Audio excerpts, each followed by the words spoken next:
न्यून प्रणाम। आप देख रहे हैं हमारा यूट्यूब चैनल सीताराम पूनिया। कल तक हमने 14 शब्दों का हमारी मातृभाषा में हिंदी भावार्थ जाना।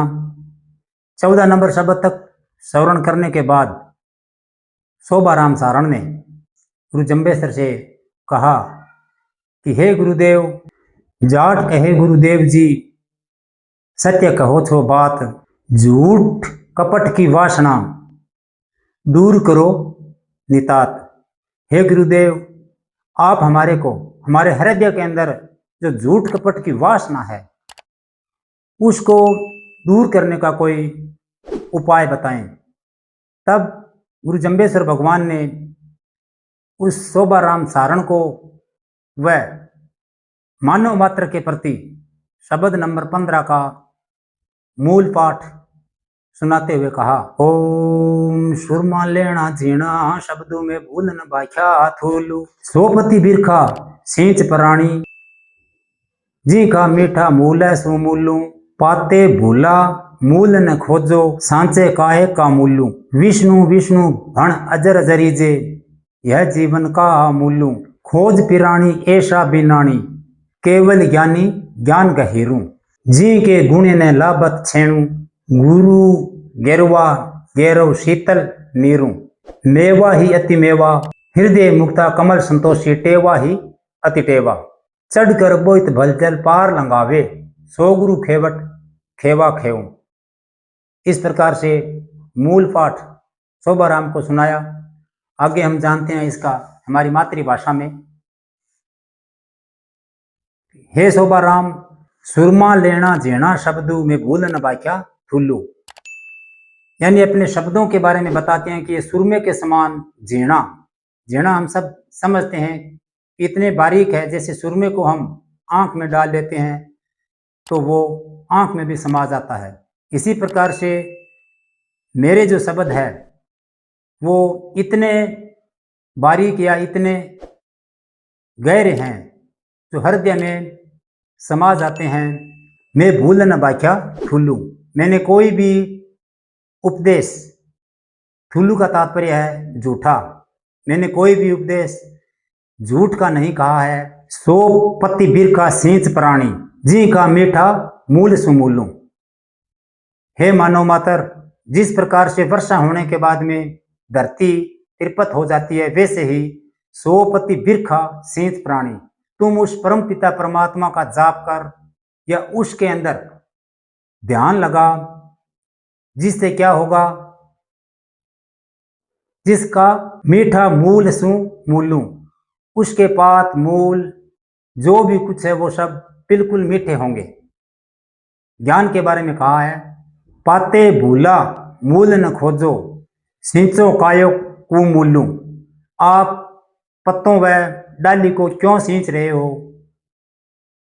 सींचो कायो कुमूलू, आप कुमूल को क्यों सींच रहे हो, मूल को सींचो।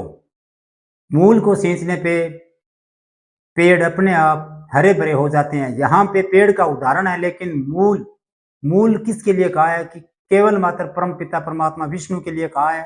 कुमूल आन के प्रति कहा है कि आप क्यों देवी देवताओं में या अन्य चक्रों में घूम रहे हो। आगे शब्द में बताते भी हैं, विष्णु विष्णु तू भण अजर जरीजे, यह जीवन का मूलू। हे शोभाराम, हे प्राणियों, विष्णु विष्णु, आप विष्णु विष्णु का जाप करो, अजर जरीजे। अजर यहाँ पे हमारे जो हृदय के अंदर विकार है उसके बारे में बोला है, जैसे काम क्रोध लोभ मोह अहंकार आदि ये अजरों में आता है। आप इनको वश में करो या इस पे काबू करो। यह जीवन का मूलू, यही जीवन का मूल है, यह सत्य है। खोज पिराणी ऐसा बिनाणी, यानी आप उसकी खोज करो बिनाणी, जो मृत्यु से परे हैं, वह नाशवर है और न ही उसका कोई आकार है और न ही उसका कोई रूप है। आप उस परम तत्व की खोज करो। खोज पिराणी ऐसा बिनाणी, हे मानव, आप उस परम तत्व की खोज करो। केवल ज्ञानी ज्ञान गहीरू, गुरु केवल मात्र ज्ञानी वह ज्ञान गहिरु, गहिरु का तात्पर्य है बहुत अधिक गहरा या बहुत अधिक विशाल रूप होता है गुरु का। आगे शब्द में गुरु जम्बेश्वर भगवान बताते हैं, जी के गुणे लाभत न छेऊ, यानी छेऊ का तात्पर्य है किसी चीज का कोई अंत ना हो या किनारा ना हो। ऐसे गुरु के शब्दों का कोई अंत नहीं है, न ही छोर या उसका किनारा है। गुरु गैरव करवा शीतल नीरू, गुरु उस शीतल नीर के समान है जो प्राणी मात्र के लिए जीवनदायी है। ऐसे ही गुरु का भाव बताया गया है, मेवा ही अतिमेव हृदय मुक्त कलम संतोषी, टेवा ही अतिटेव, यानी उसके शब्द मेवों के समान मीठे हैं, वह हृदय को तृप्त करने वाले हैं। हृदय मुक्ता कमल संतोषी, जिस प्रकार से कमल कीचड़ के अंदर भी अपनी सुगंध नहीं छोड़ता, वह अपनी पहचान बनाए रखता है, वैसे ही ज्ञानी व्यक्ति के अगर हृदय में ज्ञान की ज्योति है तो वो कितना भी संकट या दुख क्यों ना आ जाए, लेकिन वो अपने स्वभाव से नहीं बदलता। हृदय मुक्त कलम संतोषी, टेवा ही अतिटेव, यानी उसके शब्द मेवों के समान मीठे हैं, वह हृदय को तृप्त करने वाले हैं। हृदय मुक्ता कमल संतोषी, जिस प्रकार से कमल कीचड़ के अंदर भी अपनी सुगंध नहीं छोड़ता, वह अपनी पहचान बनाए रखता है, वैसे ही ज्ञानी व्यक्ति के अगर हृदय में ज्ञान की ज्योति है तो वो कितना भी संकट या दुख क्यों ना आ जाए, लेकिन वो अपने स्वभाव से नहीं बदलता।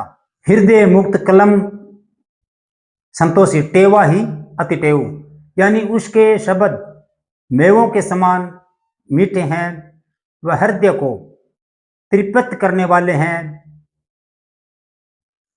हृदय मुक्ता कमल संतोषी, जिस प्रकार से कमल कीचड़ के अंदर भी अपनी सुगंध नहीं छोड़ता, वह अपनी पहचान बनाए रखता है, वैसे ही ज्ञानी व्यक्ति के अगर हृदय में ज्ञान की ज्योति है तो वो कितना भी संकट या दुख क्यों ना आ जाए, लेकिन वो अपने स्वभाव से नहीं बदलता। टेवा ही अतिटेव, यानी आश्चर्य से भी वो आश्चर्य है, यानी एक बहुत बड़ा सहारा है गुरु। अगर हम गुरु की बताए हुए मार्ग पे चलें या उनकी बताई हुई बात को हृदय में धारण करें, चढ़ कर बोई भवजल पार लंगावे, खेवट खेवा खेव। चढ़ कर बोई, यहाँ पे फिर उदाहरण आया है कि अगर नदी को पार करना होता है तो हमारे को नाव का सहारा लेना होता है। उसी प्रकार से गुरु जम्बेश्वर भगवान शब्दों के माध्यम से बताते हैं कि अगर आप ज्ञान रूपी नाव में चढ़ते हो तो खेवट खेवा खेऊ, यानी नाव को चलाने वाला खेवट होता है, वो बिल्कुल अनुभवी है तो नदी पार हो सकती है। इसी प्रकार से गुरु जम्बेश्वर भगवान कहते हैं कि गुरु भी खेवट के समान होना चाहिए, यानी ज्ञान रूपी नाव को चलाने वाला केवल मात्र एक गुरु है। इस प्रकार से शोभाराम सारण का संशय दूर करते हुए गुरु जम्बेश्वर भगवान ने शब्द नंबर 15 का उच्चारण किया। शब्द नंबर 15 में कुछ शब्दार्थ है, जैसे सुर, सुर शब्द है, सुर का तात्पर्य हमारे श्वास से कहा है। जीना बहुत अधिक गहरा अनहद एक वाणी है। आगे शब्द आया है ठुल्लू तपत्ती, ठुल्लू मतलब झूठ नहीं बोलना, तपत्ती मतलब तिरपत करना या ज्ञान तत्व को प्राप्त करना। सहमूलु, सहमूलु का तात्पर्य है जो मूल है उसको कहा है, समेत या मूल को। कुमूलु, जो कुमूल है, जैसे पहले मैंने शब्द में बताया था आन से परे रहना, कुमूल। अजर काम क्रोध लोभ मोह अहंकार आदि, इनको अजर कहा है। जरीजे, उसको वश में करना या काबू में करना। गहिरू, बहुत अधिक गहराई वाले शब्द। विनाणी शब्द आया है, विनाणी ज्ञानी या केवल ज्ञानी के बारे में कहा है। परम पिता परमात्मा ईश्वर के बारे में विनाणी शब्द आया है। छेहू, जिसका कोई अंत ना हो, जिसका कोई किनारा ना हो। गहरू शब्द गुरु के लिए बोला है। गर्वा, गर्वा शब्द का अर्थ है बहुत अधिक महान। कबल संतोषी, केवल संतोषी हो। टेवा किसी चीज का सहारा लेने के लिए टेवा कहा है। बहुता यानी नाव के बारे में कहा है, यानी इस भवसागर से तैरने के लिए कहा है भवजल। खेवट नाव चलाने के लिए कहा है, लेकिन शब्दवाणी में खेवट गुरु के लिए कहा गया है। छेऊ जिसका कोई अंत ना हो या किनारा ना हो। इस प्रकार से गुरु जम्बेश्वर भगवान ने शोभाराम सारण को 15 नंबर शब्द का उच्चारण करते हुए कहा। और आगे हम बात करते हैं धर्मरथ के बारे में। एक वर्ष हिरक जयंती समाज सुधार अभियान का धर्मरथ जो बाड़मेर जिले व बेलोतरा जिले के अंदर हमारा अभियान चल रहा था, वो अभियान कल संपूर्ण हो गया, जिसमें बाड़मेर जिले के अंदर 64 मंदिर व बहलोतरा के अंदर 10 मंदिर श्रीमान रामरतन जी व संजय भाई ने हर मंदिर पे अपनी हाजिरी दी व धर्मरथ के उद्देश्य बताते हुए ये भी मेरे को सूचना दी है कि बहलोतरा जिले के अंदर कल जो गांव मंदिर वसात्री पर गए थे, कूड़ी गांव, डोलिका गांव, गोदावास गांव व जम्बेश्वर सात्री समदड़ी के अंदर कल गुरु जम्बेश्वर भगवान का जामबाणी जागरण लगाया गया था। और बाड़मेर जिले के अंदर 9 जागरण गुरु जम्बेश्वर भगवान के जामबाणी लग चुके हैं। अगर इसी प्रकार से जामबाणी जागरण लगने शुरू हो जाएंगे तो हमारे आने वाली पीढ़ी में संस्कार अपने आप उत्पन्न होने लगेंगे। मैं आपसे एक निवेदन करना चाहता हूं कि जो धर्मरथ इतनी सर्दी या ठंड के अंदर हर गांव मंदिर सात्री पे जा रहा है, तो वो कोई केवल अपने परिवार या अपने बच्चों के लिए नहीं, पूरे समाज के लिए घूम रहे हैं। और वो भी एक बहुत बड़ा धर्म का प्रचार कर रहे हैं। लेकिन धर्मरथ के माध्यम से अगर किसी मंदिर में पूरे गांव के उपस्थित न हो सके, इसके लिए हमने सोशल मीडिया के द्वारा यूट्यूब चैनल के माध्यम से धर्मरथ का प्रचार शुरू कर रखा है। लेकिन धर्म की बात अगर हम करें तो केवल मात्र एक व्यक्ति या 4 चुनिंदे व्यक्ति से समाज का सुधार नहीं होगा। इसमें आप सभी को सहयोग करना होगा। धर्म का सहयोग करना कोई छोटी बात नहीं है। गुरु जम्बेश्वर के आदेश के बगैर धर्म की बात भी हम नहीं कर सकते हैं। मैंने जब तक देखा कि धर्मरथ जहां मंदिर पे जाते हैं तो 20, 30, 40, 50 और बाड़मेर के अंदर तो 100 से भी ज्यादा संख्या में महिलाएं, पुरुष, बच्चे अपनी हाजिरी दे रहे हैं। लेकिन सोशल मीडिया के माध्यम से हम देखें तो शायद तक मेरे पास अभी तक 100-125 व्यक्ति ने हाजिरी दी है। इसके अंदर कोई संकोच की बात नहीं है। अगर आपकी सदस्यता लेने से ये धर्म का प्रचार जन जन, हर आंगन, हर बच्चे तक पहुंचेगा तो काफी हद तक बच्चों में भी सुधार होगा। इससे आप सभी से निवेदन है कि धर्म से जुड़ने के लिए सदस्यता जरूर लें। मिलते हैं अगली नेक्स्ट वीडियो में, तब तक न्यून।